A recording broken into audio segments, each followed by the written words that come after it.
An extraordinary acknowledgement of failure by the president and his party. We are now 4.5 years into an economic recovery that Democrats keep telling us is getting better all the time. Yet the job market remains so weak, the jobless rate so high, that the president considers it an emergency. Upon taking office, the president and his party set two big goals. One was to revive the economy, the other to reform health care. The Obamacare mess tells us where we are on one. The call for further unemployment payments tells us where we are on the other. There he is again. That was Brit on Special Report last night talking about the president's new push for extending unemployment insurance. Well, today we heard directly from the president as he argued that jobless benefits actually create jobs.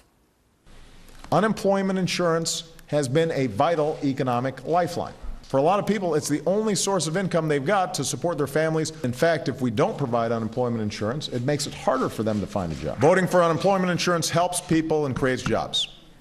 And voting against it does not. Here are the numbers. Last recorded at 7% in November, but that does not count the millions in the unemployment, in a position of being unemployed, who have simply given up looking.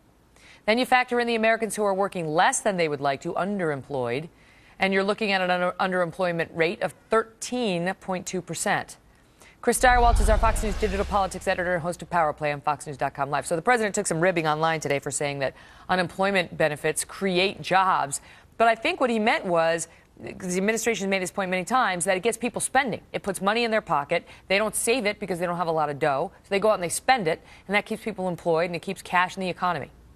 Well, why are we capping it at 99 weeks then? Shouldn't we just pay everybody all the time so that there's plenty of money? Now you sound like the guy from Rolling Stone we talked about last night. Right. I mean, you don't have to be a marijuana tourist to Colorado to think that that is a great idea. People say that. That's an idea. It exists. It, however, contravenes what the president says and much of what they have said in the past about how you get the economy going, which is to move people into middle-class jobs. So you can't pay people not to work and have it create jobs. So there is a little contradiction. Well, the president right? wants these people to have jobs. I mean, he would like for them to have jobs, but they apparently can't get them. I mean, the people are out there trying to find jobs, not all of them, but millions of them trying to get jobs, and they can't get them. And so the question is, do we basically say, sorry you couldn't find any, oh well, or do we extend the unemployment benefits a little longer to help them in an economy that's not so hot for many?